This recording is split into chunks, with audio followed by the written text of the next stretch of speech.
মুখার্জি ভিলার সামনে এসে গাড়ি থেকে নামতেই বুকের মধ্যে যেন হাজারটা ড্রাম বাজা শুরু হয়ে গেল রুমির।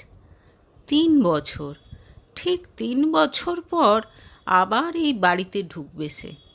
মুখোমুখি হবে সেই স্মৃতিগুলোর, যা আজ থেকে বেশ কয়েক বছর আগে এই বাড়ির আনাচে কানাচে, এই বাড়ির মানুষগুলোর সঙ্গে তার জীবনকে এক অদৃশ্য সুতোয় বেঁধে দিয়েছিল। আর সেই মানুষটা, সে কি রুমির আসার খবর পেয়েছে? আরে আয় আয়! বাড়ির ভেতর থেকে তাদেরকে গাড়ি থেকে নামতে দেখে হাসি মুখে বেরিয়ে এলো তমাল কাকু। তারপর রুমিকে দেখে একেবারে বিস্ময়ে হতবাক হয়ে গেল। এ আমি কাকে দেখছি? হ্যাঁ, কি সুন্দর দেখতে হয়ে গেছিস তুই রুমি, বলে রুমিকে জড়িয়ে ধরল তমাল কাকু। ততক্ষণে আর সবাই বেরিয়ে এসেছে বাড়ি থেকে। কাকিমা এসে একেবারে চিৎকার করে জড়িয়ে ধরল রুমিকে। আয়, বুকে আয়। পাশে দুহাত বাড়িয়ে দাঁড়িয়ে আছে পরিদি, তার পাশে রাজা। সবাইকে দেখে সত্যি খুব আনন্দ হচ্ছে রুমির। কিন্তু সে আসেনি, সে কি বাড়িতে নেই? সবার আড়ালে রুমির দু চোখ একবার চারপাশটা খুঁজে নিল। না, নেই। পরিদি, তোমাকে যে দেখতে পাবো এটা আমি সত্যিই ভাবিনি। খুশিতে উপচে পড়ল রুমির মুখ। 2 বছর আগে পরিদির বিয়ে হয়ে গেছে।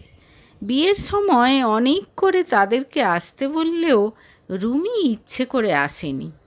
চোখের সামনে নিজের ভালোবাসার মানুষকে অন্য কারো হাত ধরে ঘুরে বেড়াতে দেখতে পারবে না সে। আজকেও এই আশা খানিকটা বাবার জেদে। কলকাতায় চাকরি পেয়েছে রুমি, মোটামুটি ভালোই চাকরি। খুশিতে বন্ধু তমালকে খবরটা দিয়েছিল বাবা। আজ রুমির জয়েনিং ছিল চাকরিতে। অফিসের কাজ মিটিয়ে এ বাড়িতেই আসতে হবে, এরকম কড়া নির্দেশ ছিল তমাল কাকুর। নতুন চাকরি পাওয়ার খুশিতে পুরনো দুঃখ তাকে বিশেষ কাবু করতে পারবে না ভেবেছিল রুমি। তাছাড়া 3 বছর হয়ে গেছে, আর কতদিন? কিন্তু এ বাড়িতে পা রেখেই রুমি বুঝতে পারল মানসিকভাবে সে এখনও সেই একই জায়গাতেই আছে। আজও সেই মানুষটাকে ব্যাকুল হয়ে খুঁজছে তার দু চোখ। প্রবীরদা, আপনি ফ্রেশ হয়ে আসুন, চা দেব। রুমি, তুই দোতলার বাথরুমে চলে যা। 2-4 মিনিট কথা বলার পর বলল রিক্তা কাকিমা। আচ্ছা, দীপকে দেখছি না। বাবার কথা শুনে বুকের ভেতরটা কেঁপে উঠল রুমির। সেও তো কখন থেকে এই প্রশ্নটাই করতে চাইছে। ও একটু ইউনিভার্সিটি গেছে। ও, তোদেরকে তো এখনও খবরটা দেওয়াই হয়নি। ফরেন ইউনিভার্সিটিতে পিএইচডি করার চান্স পেয়েছে দীপ। 2-3 মাস পরই আমেরিকা চলে যাবে ও, গর্বের সঙ্গে বলল তমাল কাকু। বুকের মধ্যেটা ধড়াস করে উঠল রুমির। দীপ আমেরিকা চলে যাবে? বুকের মধ্যেটা কেমন করে উঠল তার। সিঁড়ি দিয়ে উঠতে উঠতে অবাক হয়ে সে ভাবছিল কেন এরকম কষ্ট হচ্ছে তার এখনও। 3 বছর হয়ে গেছে তাদের মধ্যে কোনো যোগাযোগ নেই। দীপ নিজের মতো করে তার জীবনটা গুছিয়ে নিয়েছে, তার জীবনের সত্যিকারের ভালোবাসা খুঁজে পেয়েছে। তাহলে রুমির কেন এত প্রবলেম হচ্ছে? এই 3 বছরের একটা দিনও সে দীপের কথা না ভেবে কাটাতে পারেনি। মন থেকে জোর করে দীপের চিন্তা দূর করতে চাইল রুমি। আজ তার কত আনন্দের দিন। সে তার স্বপ্নের চাকরি পেয়ে গেছে। নতুন অফিসের কথা ভাবতে শুরু করলো সে। বাথরুমে যেতে গিয়ে দীপের রুমের সামনে কিছুক্ষণ দাঁড়ালো সে। এই রুম, এই করিডোর, এই ব্যালকনি, সব জায়গাতেই দীপের সঙ্গে হাসি মজা খুনসুটির স্মৃতি রয়েছে তার। এই দে বলছি, দেখবি না, কিছুতেই দেখবি না তুই ওটা। না, আমি এটা সবাইকে দেখাবো। তবে রে। এই, কি করছিস? ছাড় আমাকে, ছাড় বলছি। ঘন ঘন নিঃশ্বাস পড়ছিল রুমির। তার হাত চেপে ধরে একেবারে তার বুকের সামনে দাঁড়িয়ে দীপ। তার গরম নিঃশ্বাস পড়ছে রুমির মুখে। আগে ওটা আমাকে দে, না হলে এখনই কি করবি তুই? তোকে কিস করব। একেবারে রুমির ঠোঁটের ওপর ঠোঁট নামিয়ে বলে উঠেছিল দীপ। আবেগের উত্তেজনায় থরথর করে কেঁপে উঠেছিল রুমি। চোখ বন্ধ করে ফেলেছিল লজ্জায়। নিজের অজান্তেই হাত থেকে পড়ে গিয়েছিল দীপের আঁকা ড্রয়িংটা। ছোঁ মেরে সেটা তুলে নিয়ে নিজের ঘরে ঢুকে দরজা বন্ধ করে দিয়েছিল দীপ। কী রে রুমি, আয়, চা ঠান্ডা হয়ে গেল তো।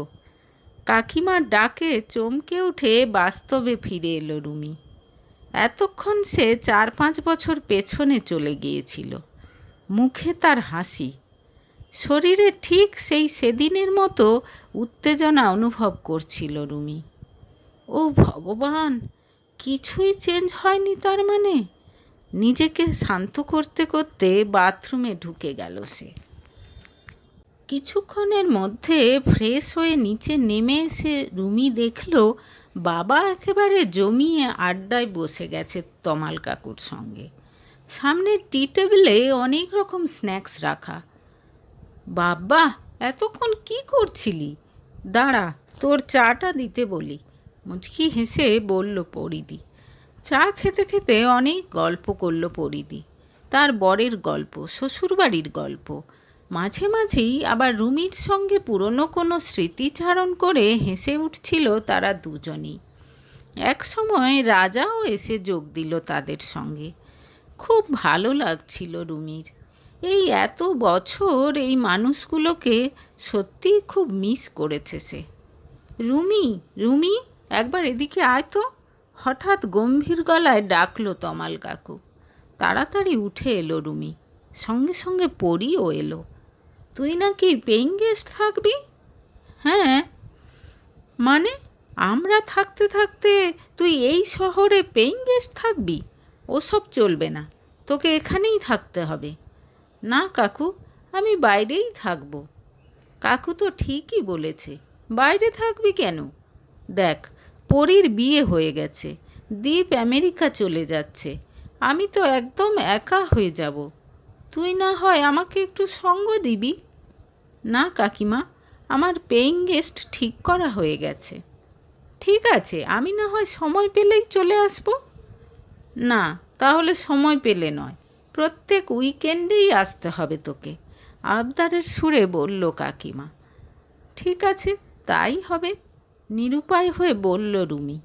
সে জানে সে কিছুতেই এ বাড়িতে থাকতে পারবে না।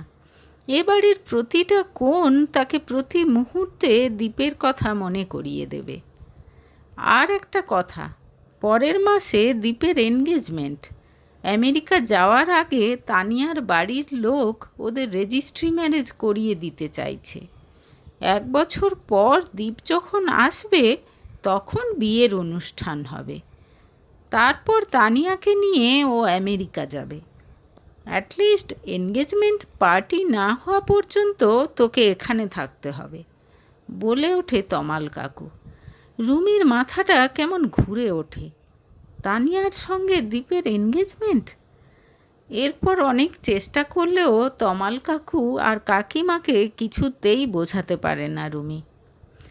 আচ্ছা ঠিক আছে, এই কটা দিন না হয় এখানে থেকে যা, আমি না হয় মিস্টার বসুর সঙ্গে কথা বলে নেব যে 1 মাস পর থেকে তুই ওখানে থাকবি, বলল রুমির বাবা। এরপর আর রুমির কোনো আপত্তি খাটল না। আনন্দে লাফিয়ে উঠল পরি।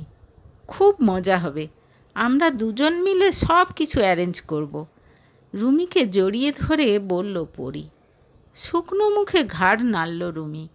নিজের ভালোবাসার মানুষকে অন্যের হয়ে যেতে দেখতে হবে তাকে, দেখতে হবে যে তারই এক সময়ের বেস্ট ফ্রেন্ডের আঙুলে তারই ভালোবাসার মানুষ আংটি পরিয়ে দিচ্ছে। বুকের মধ্যেটা কেমন খালি খালি লাগতে শুরু করলো রুমির। এই, এবার চল, তুই কোথায় থাকবি দেখিয়ে দিই। হাত ধরে টানতে টানতে রুমিকে নিয়ে সিঁড়ি দিয়ে উঠে যায় পরি। রুমি বুঝতে পারে না সে কাঁদবে নাকি হাসবে। এখানে থাকতে হলে প্রতি মুহূর্তে নিজের মনের সঙ্গে যুদ্ধ করতে হবে তাকে। দীপ তার চোখের সামনে ঘোরাফেরা করবে, অথচ রুমি আর আগের মতো তার ওপর অধিকার ফলাতে পারবে না। তার সঙ্গে ঘন্টার পর ঘন্টা বসে গল্প করতে পারবে না। তুই এই রুমটাতে থাকবি, এপাশে আমার রুম আর ওপাশে দীপের, তোর কোনো অসুবিধাই হবে না। একবার দেখে নে তো সব জিনিস ঠিকঠাক আছে কি না। আর কিছু লাগবে তোর? আন্তরিক গলায় জিজ্ঞেস করল পরি। ঠিক আছে, কিছু লাগলে চেয়ে নেব, জানালো রুমি। হঠাৎ পেছন থেকে কেউ এসে রুমির চোখ দুহাত দিয়ে চেপে ধরল। হেসে উঠল পরি। বলতো কে? কেঁপে উঠল রুমি। কে সেটা বুঝতে 1 সেকেন্ডও সময় লাগেনি তার। সে যে এই মানুষটার গায়ের গন্ধ চেনে, তার প্রতিটা নিঃশ্বাস চেনে, তার হাতের স্পর্শ চেনে। নিজেকে কোনো মতে সামলে নিয়ে সে বলে উঠল, দীপ? আবার কে? হাত সরিয়ে নিল দীপ।